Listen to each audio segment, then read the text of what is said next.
kill our hostages in Iran, to be honest. But so all this together, as a woman, just can please someone tell me what is going on? Am I going to have a hope soon? Iran is going to be free soon? Or we are going to continue for the cancer? Scarlett Grace with Rebel News. I am here in Barrie, Ontario for an event honoring National Day of Remembrance for Victims of Terrorism. The event is being put on by Iranian activists, and they are doing a flag raising of the lion and sun flag of Iran here in Barrie. And now this is significant because there have been multiple applications made to raise Iran's true flag, Iran's historic lion and sun flag, in the heart of Toronto at Nathan Phillips Square in front of City Hall. Every single one of these applications has been denied. So if the Iranian community wishes to raise the flag for an occasion, they have to go to various different GTA cities that will allow it to be raised. But let's not forget that late 2025, last year, the Palestinian flag was raised at Toronto City Hall. That flag does not represent a country. It represents nothing but an ideology, a terrorist ideology. And that flag waved high in front of Toronto City Hall while they deny Iran's historic lion and sun flag that has thousands and thousands of years of history. We have several prominent Iranian figures speaking today, including Salar Gholami, who owns and operates Saluan Boxing, which was vandalized. The same week, there was a string of vandalisms against Jewish businesses. That week of vandalisms and shootings at businesses culminated with the shooting of the U.S. consulate, which they have finally made an arrest for. During the investigation for that particular shooting, 2 police officers lost their lives. A Toronto police officer, they were shot when they were attempting to arrest people in connection with the shooting. The perpetrator of the murders has finally been caught, and they have tied them to an Islamist group. In attendance today, there are also Jewish allies. We have Aaron Hadida of Magen Harut, who does security for a ton of these related events and who has also done security for His Imperial Majesty Reza Pahlavi. He has been a longtime ally and advocate for the Iranian people. This is unfortunately a day that has to be done, and there has to be a lot more of them done. We have to remember the lives of every person who has been murdered, who has been brutalized and taken from this planet. That is the mission moving forward. And every one of your voices count. You are all proof that the fight will never end. And as Jesse said, the Canadian Jewish community stands beside you always. You are the children of Cyrus the Great, and we wouldn't be standing here without Cyrus.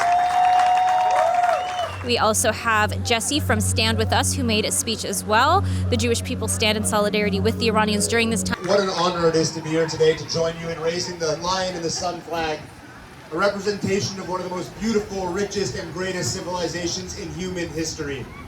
The flag is usually reserved, a flag is usually reserved to represent a nation, a government, a people. This flag means so much more. It represents a people, their identity, their history, and their hope.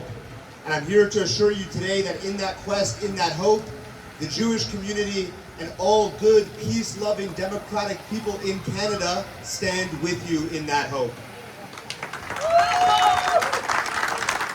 And this time is actually very difficult for them because Trump has just announced a deal with the Islamic Republic. The Iranian people feel betrayed by this. He did tell them that help was on the way to continue protesting, take over your institutions, and that America stood with them. Well, America is now standing with the very murderers of their people. 100,000 people have been killed since the end of last year trying to overthrow their government, believing that America stood with them. You want to see trouble? Let them have a nuclear weapon. We're doing very well with Iran. They've been decimated, and we're making a deal with them, and we'll see how that all goes. This deal does nothing but betray the Iranian people. I'm going to try and ask some people today how they're feeling about that, and where do we go from here? As an Iranian, especially as a woman from Iran, it's really hard to understand what's going on right now, and it's very confusing because during these times we had a lot of hope. that someone are going to help us to get over this dictatorship. But unfortunately, after the deal, we get so honestly disappointed. We are disappointed. We are not happy, honestly. We are not happy about this deal. This is not a fair deal because the main element of the deal, which is the people of Iran, they are not in any side of the table, you know. Well, this is a deal between the U.S. and the terrorist regime occupying Iran. We did not sign off on this. This is not a credible deal. This is not a legal deal. You cannot make a deal with an occupying force. If we remember, the Nazi leader, they could get into Nuremberg court, International Nuremberg Court, after the Nazi leader confessed that we did all those criminals.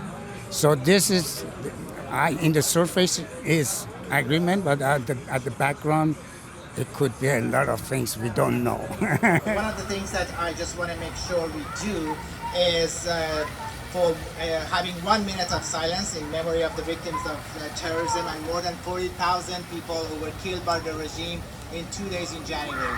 So please, just 1 minute of silence, please, now, starting now.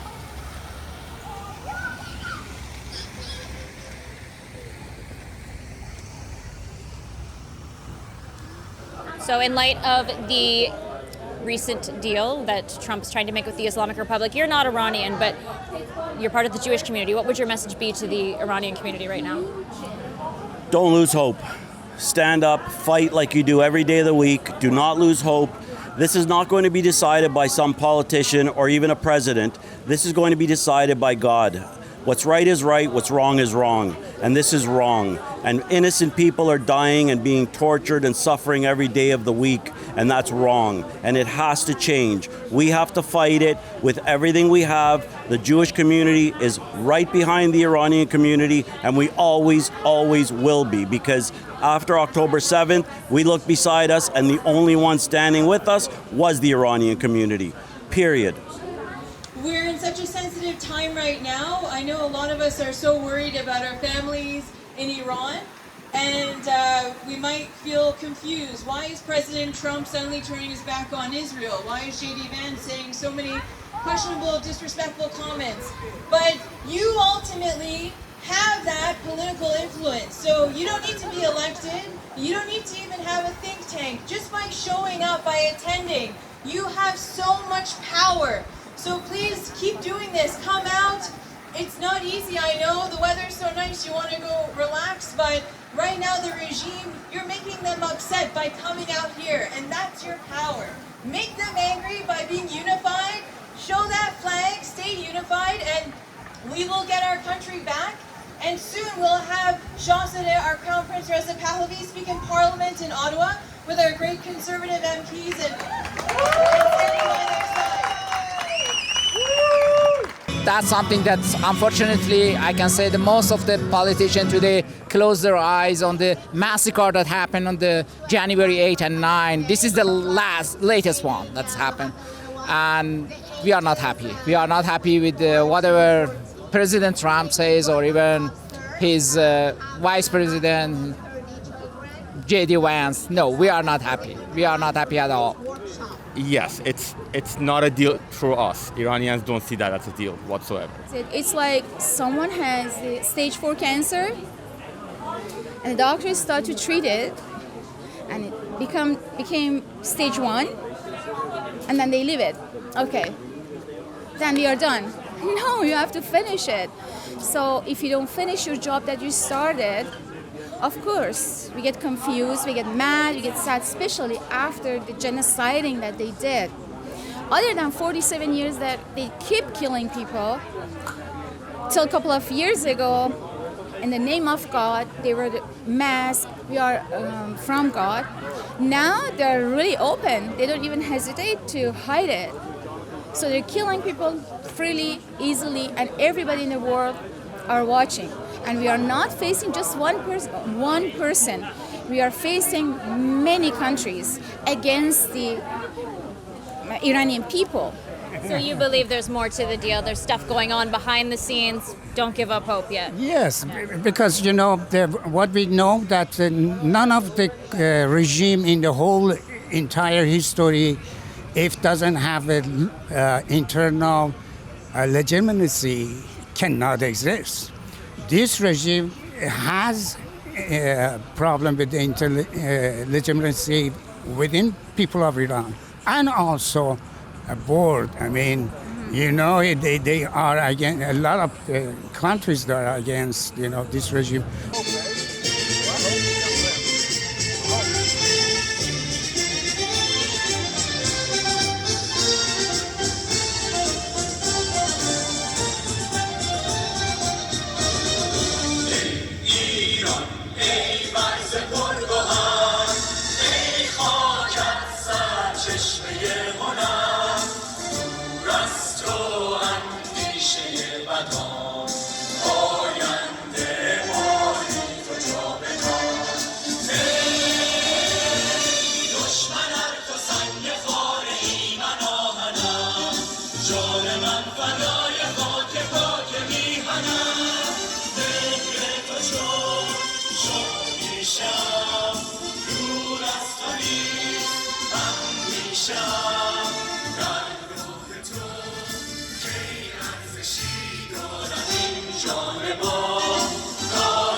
If you could give any message to President Donald Trump, what would you say right now?